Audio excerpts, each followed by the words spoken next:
Yo les bladers, c'est Ryuk. Aujourd'hui, on va déballer la toupie que j'attendais le plus de l'année, Samurai Saber. Cette toupie, c'est une version UX de la Steel Samurai, exclusive Hasbro, sortie parmi la première vague à l'international. Ça a été pour moi un gros coup de cœur, j'ai adoré ses formes et ses couleurs. Par contre, niveau performance, clairement pas assez agressif pour mon style de jeu. Ça a été pour moi une grosse surprise de voir Takara annoncer une nouvelle Samurai et qui plus est en UX. Et plus ça avançait dans les teasers, plus j'étais hypé. Il s'agit bel et bien d'une toupie de type attaque avec que des nouvelles pièces. Elle appartient à un nouveau personnage féminin, Tenka Shiroboshi, une bladeuse assez mystérieuse apparaissant au début de la saison 2 de Beyblade X.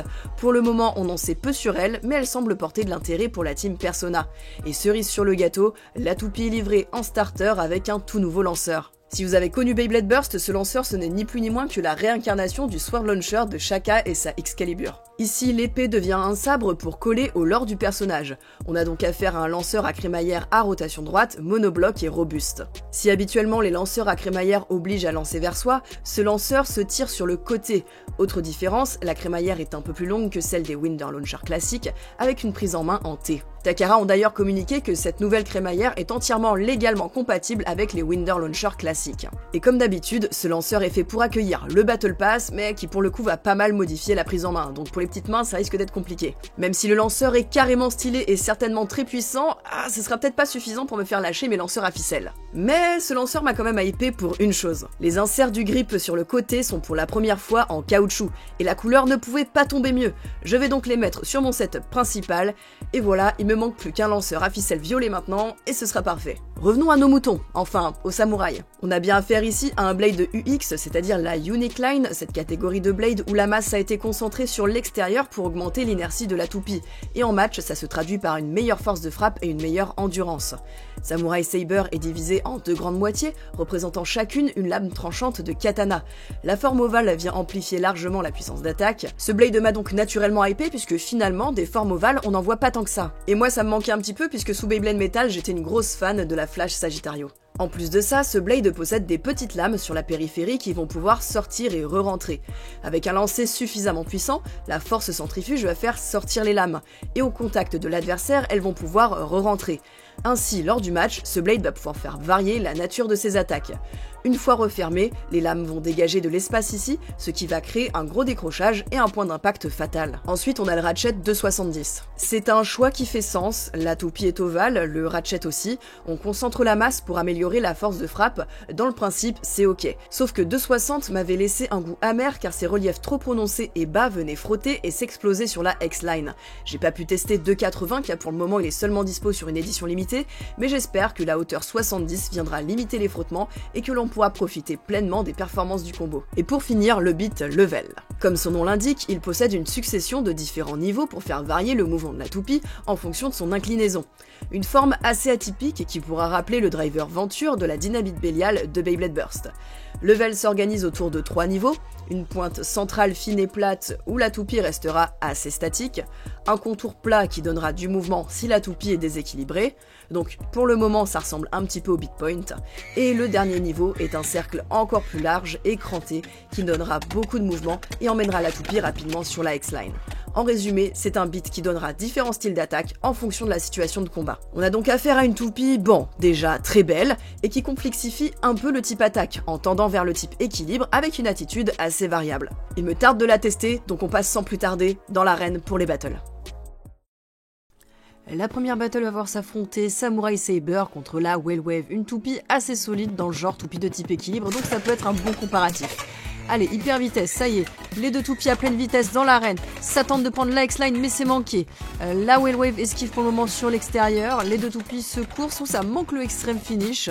Ça revient chacune leur tour au centre de l'arène, ça se tape un petit peu, les toupies commencent à être déséquilibrées, ça va se jouer au spin finish, et le premier point par spin finish pour Samurai Saber. Allez, deuxième round, on repart, encore beaucoup de vitesse, j'ai entendu lors des lancers, ça fait un reburst, ça a manqué l'over finish, ça se retape et ce sera cette fois-ci un burst remporté par la Samurai Saber. Troisième round, la Samurai Saber lancée avec un petit peu d'angle, repart sur la X-Line, coursée la Whale Wave qui contre-attaque. Ouh, ça manque encore une fois, de pas très loin, la poche de gauche, on repart au centre, petite esquive, oh, le extreme finish sorti de nulle part, c'était très bien joué. Allez, quatrième round, on repart, oh, encore une fois, décidément la Whale Wave a manqué à plusieurs reprises ce coin gauche de l'arène, ça se tape un petit peu. Les deux toupies vont rejoindre le centre de l'arène, ça se tape. Oh, on l'a pas trop vu partir, mais le beat Elevate a bien volé, remporté donc burst finish par Samurai Saber. Dernier round, et ce sera encore une fois un burst énorme et très bien placé. Cette fois-ci, Samurai Saber va affronter une toupie de type endurance, donc on va voir si elle arrive à résister, d'autant que Viper Tail est aussi connu pour ses très fortes contre-attaques. Donc un profil assez similaire, mais plutôt du côté du coup de la basic line. Allez, le premier round, les toupies se cherchent, elles s'esquivent, un premier choc, mais qui n'a pas donné grand-chose, ça tente le extrême dash, mais c'est bien encaissé de la part de Viper Tail. Maintenant, les deux toupies vont finir leur rotation au centre avec la Samurai Saber qui tourne autour de la Viper Tail qui a pris le centre. Les derniers petits chocs, ça va se jouer à pas grand-chose à mon avis sur un spin finish. Et ce spin finish sera remporté par Samurai Saber, honorable. Allez, on repart sur un deuxième round. Samurai Saber à l'offensif envoie sur l'extérieur la Viper Tail qui contre-attaque, qui renvoie la Samurai Saber sur la X-Line, qui retape à son tour à plusieurs reprises avant de causer un gros déséquilibre chez Viper Tail. Ça sera l'occasion d'aller chercher le Ratchet pour aller chercher le burst, et oui, parfait, le burst tout de suite. Allez, on repart. Beaucoup d'agressifs encore dans les lancers. Ça part sur la X-Line. Oh, ça penche, ça frotte le sol pour Viper Tail. La Samurai Saber, elle a repris son équilibre. Viper Tail se remet doucement de ce gros coup, mais on le voit, elle a perdu beaucoup de vitesse de rotation et ce sera la fin par spin finish.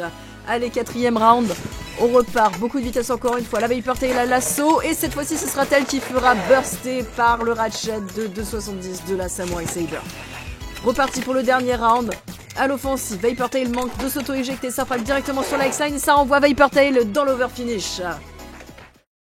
Bon, l'heure est aux premières impressions. Et pour le moment, je trouve cette toupie très prometteuse. Concernant le beat level, il offre des mouvements très intéressants, il permet de faire des va-et-vient dans l'arène qui attaquent en continu l'adversaire. Le Ratchet de 70, bon, c'est plus ou moins la même impression que de 60, mais quand même un peu plus viable. Et le Blade, c'est là que ça devient intéressant. Samurai Saber frappe plutôt fort, il sait donner les coups et les encaisser. Mais surtout, c'est un Blade d'attaque qui a une très bonne endurance. Et c'est quelque chose que l'on voit finalement assez rarement pour une raison très simple. Par définition, le type attaque frappe fort mais ne tourne pas très longtemps, et le type endurance tourne longtemps mais ne frappe pas fort. Une question des formes de points d'impact et d'aérodynamisme. Mis en parallèle, ce sont finalement des concepts assez opposés, difficiles à associer. Et Samurai Saber les associe parfaitement. Malgré sa forme ovale, le Blade est plutôt lisse, et couplé à sa masse essentiellement répartie sur l'extérieur, ça en fait à la fois un Blade qui frappe fort tout en restant aérodynamique. Le combo stock permet de plutôt bien profiter de ses avantages, mais je suis sûr qu'il peut être optimisé. En résumé, c'est une baie qui a de très belles performances,